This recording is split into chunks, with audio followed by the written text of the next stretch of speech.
Hello and welcome to the Arsenal BiteSize Podcast. I'm your host Clayton at ClaytSAFC on Twitter. Happy Friday, here to do a quick preview before the West Ham game as the Arsenal travel east as we head to the London Stadium. And yeah, we're obviously riding such a high from last week where obviously we beat Liverpool and like in such style. And West Ham obviously lost 3-0 away at Man United, but I don't think it'll be as easy as everyone's making out. I think West Ham are one of those teams for me where I just think in random games they can turn up and they can be very physically imposing. They've actually got a really good technical squad, in my opinion, as well. So I don't think it'll be easy at all. I think it will actually be quite difficult. But yeah, as you can see, it's just me going solo today. So I'll try keep it nice, short and snappy, 10, 15 minutes. Bungles in the chat. And cheers for giving me company, mate. Evening, mate. Happy Friday and Ting. Hope you have a good weekend, mate, out in Japan. So yeah, to just do what we usually do. So obviously predicted lineup. So lineup versus Liverpool obviously had a couple of changes that I think people didn't expect. I did expect the midfield to include Jorginho. I didn't expect Havertz to be up top in this game, and I don't know if it was Jesus being out that maybe forced his hand. I've not actually looked to see if Jesus is available or not. Um, yeah, I need to have a quick look at that. If Bungle, if you're available and you're able to have a look, could you let me know in the chat if Jesus has trained or not? I should have checked that. But yeah, the lineup for the podcast listener, well, to be honest, everyone knows what the lineup was versus Liverpool, but just in case, it was obviously Raya in goal, back four was White, Saliba, Gabriel, Zinchenko, midfield three was Declan Rice, Jorginho, and Odegaard, and up front was Saka, Havertz, Martinelli. And I think just for the sake of this segment, working on the assumption that Jesus is back and fit, I think there's two major decisions here for this game. One is, does he go for the same 11, same midfield, Havertz up top again? Okay, there's probably three scenarios. One is, does he go for the same midfield, Jorginho, Rice, Odegaard, and Jesus up top? And then I think another is, does he go for kind of what we've seen for majority of the season with Jesus up top and a midfield three of Rice, Odegaard, and Havertz? And you know what I said at the start about, I think if you can, just forget the fact that West Ham lost away at Man United quite comfortably, right? Because I genuinely think they're a team that on their day they can cause anyone problems. And obviously, as we all remember in December, they caused us trouble, right? And yeah, I know everyone's got their opinions on the way that game went, but result-wise, if we're being outcome uh, orientated, which I never tried to do, but just for the sake of this, then I think we've got a dilemma. Sorry, not a dilemma. I said dilemma because I saw Bungle said Gabriel Jesus remains a doubt, and in brackets, Cine is likely out. Okay, so that is very helpful information for predicting the lineup. So I think if Jesus is still a doubt, I think he's going to go for the same team, and it will just be a case of Kiwi or in for Zinchenko. Because what I said on the preview last week, so my predicted 11 for last week was basically the team that started, but I had Kiwi or at left back and Jesus up front. Um, so with that in mind, and the logic I used with Kiwi or at left back last week was because I believe when we play a midfield that has Jorginho and Rice, I don't think you need Zinchenko's qualities to kind of invert so much, because that platform of him and Jorginho, it's kind of like overkill. Like, sure, technically on the ball it'll be absolutely phenomenal, but then defensively I think it can be a bit weak. So with that in mind, I think he's just going to go for the same team, but Kiwior will come in for Zinchenko, in my opinion. And I know a lot of people this week I've seen have been speaking about, it's West Ham, you don't need double sixes in Rice and Jorginho, and I get that, but I think these guys aren't just fixed sixes. I think even against perceived weaker teams, I say in air quotes, like West Ham, they won't be fixed in the sixth position. I think you'll see if he goes with that midfield, Jorginho will kind of sit there, dictate on the ball, which I think we need Jorginho if Zinchenko's not there. Um, and then Rice will probably have a little bit more freedom to operate in kind of higher areas and press and stuff. And they'll probably just rotate, right? So I think, as people know with me, I try not to get too fixated on specific positions. And I think we're such a flexible team. Like, you can see it in the way we worked everything for the goal against Liverpool, the first one. Like the way we were kind of went from certain numbers in the first phase where Raya was in goal to then in the second phase, like we kind of overloaded in midfield and people were moving in different zones. So yeah, I think it's something that we'll go with and we'll just vary the zones that they operate in. Bungle asks the question, how do you think Kivio will cope with Kudus? Good question. I think he'll struggle, but no more than Zinchenko would. And I think this is where I look at it as well. Like, I think people get too hung up on individual battles, and sure, we all know like the area of the pitch we give up the most space is generally in the kind of wide fullback areas, but that's because we then, if they're able to come inside, we've then got man mountains and Gabriel Saliba Rice is often covering there. So I don't think it's as binary as just a 1v1 Kivior versus Kudus, because I think more often than not, our structure allows for more numbers in the sense of a Gabriel, a Saliba, a Rice to then support. And in this case, in Kivior's place, he'll probably have Rice and Gabriel coming in to support him. So individually, sure, if he's isolated 1v1, I think he'll struggle. But I think as a structure, I don't think he'll be isolated that often. And especially in a game like this, I do think we'll have the ball quite a lot. And like you could say, the best example, I think, for the way I see us playing consistently now is that Forest away game. You could say on paper, I don't know who played out wide for them that game.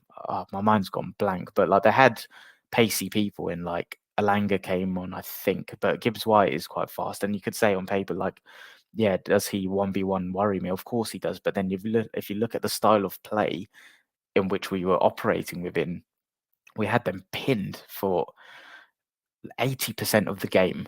And every time they got the ball, they couldn't escape. They couldn't get out. So I think it's like a risk versus reward approach with us. And I think we're looking to be so dominant, as in Arteta's words, that we will play in the areas that the opposition don't want us to, and we'll nullify them in terms of how often they're able to play in our isolated areas. So yeah, it doesn't worry me too much because of our structure. But yeah, just to kind of summarize my predicted lineup, working on the assumption that Gabriel Jesus remains a doubt and Zinchenko is likely out, I think it will be David Raya in goal, back four of Ben White, Saliba, Gabriel Kivior.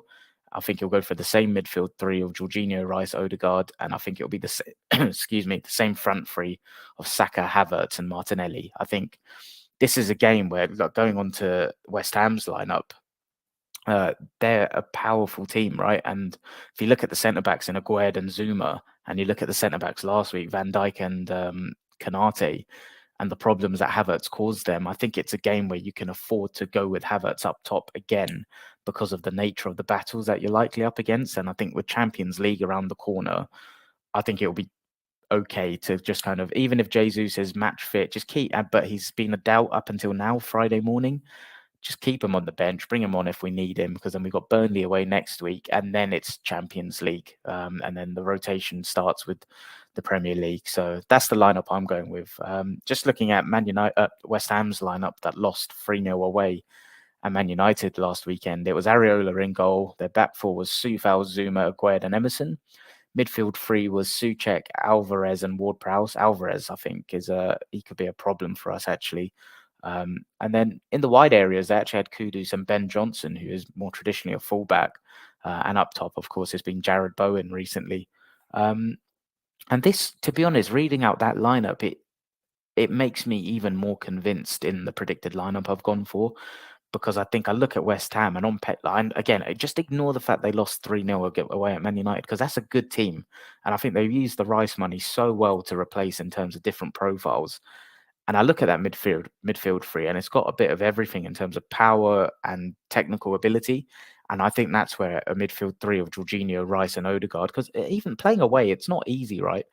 I think Jorginho and Rice in this fixture is actually tailor-made, and to the point where I'd argue, even if Jesus was fit, I still think he'd go for a midfield three of Jorginho, Rice, and Odegaard in this game, just to try and really get that dominance and have that balance for us of what we saw last week with Declan Rice's power and defensive attributes combined with Jorginho's ball-playing ability, so it can really allow us to both dominate offensively and really aggressively win the ball back defensively as well. So yeah, that was West Ham's lineup, and if anything, it's made me even more confident in what I think we'll do. And just before I give score predictions, just tactically, I think in this game, for me, it's all about just play our game. I think West Ham, to me, aren't a team that I think will look and intend to park a dirty deep bus. Of course, I think they'll look to play on the counter because of Kudus, Bowen, and Kudus and Bowen predominantly on the break. But I don't think they'll be like parking the bus like Forest did and some other teams have done. I think they'll look to sit off us and they'll probably let us play in the middle third. But I don't think it'll be quite as deep as we think. Having said that, though, I think it will be a game where if we go with the midfield three of Jorginho, Rice, and Odegaard, I think we will nail that balance of aggressively winning the ball back and playing in really high areas to the point where I think we'll force West Ham deeper than they intend to play. And that's where it's a case of like, if we're consistently playing in that final third in like Phil Tilt FC, I think the breakthrough will come. I do hope that because we saw last week against Liverpool, when a team comes to play us and there's space, we can murder teams. And I do hope that there were periods in the Forest game where Forest got a little bit excited and they tried to play us and space opened up for us. And I hope something similar happens with West Ham, because I think it's different when teams come to the Emirates and park a deep block and park the bus. When you're at home, even though against Arsenal, it's probably the most effective strategy to try and get something. When you're at home, your crowd's going to get on your back because they want to see you have a go regardless. And I think that emotion actually plays into the players. And I think that's what happened against Forest in periods as well. So with that in mind, with some of the profiles that West Ham have in terms of the pace and power that they're able to offer on the break in Bowen and Kudus, I do think as much as there'll be large periods where we're really suffocating and dominating them on the ball, they'll try and have a go in periods which may open up space for Saka, Martinelli. And if Havertz can replicate his performance last week and cause himself to be a real nuisance, I think just through that chaos alone, that kind of opens up space and pockets for Odegaard, Martinelli, Saka.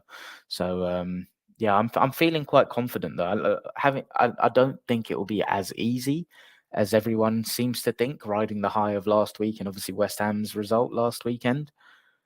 But I do think there'll be large periods in this game where it's like night and day in terms of the quality of the teams. And I think we'll create enough to score. And you know what? I'm actually going for a clean sheet. I think we will nullify West Ham. It will probably be, if we concede, another one of the stupid Arsenal mistakes, because as a team structurally, we're giving so little away right now. And I think we've seen enough evidence of this over a sustained period of time now to think, yeah, structurally, this Arsenal defense is elite. It's just individual mistakes, sometimes bozo errors and stuff. So I'm going for an away win. I'm going 2-0 to the Arsenal. I think it's going to be a little bit cagey in periods, trying to unlock them. But I think more often than not, we'll be playing really high, really aggressive, nullify them to next to nothing. And yeah, I hope it will be enough to take us over the line and win 2-0.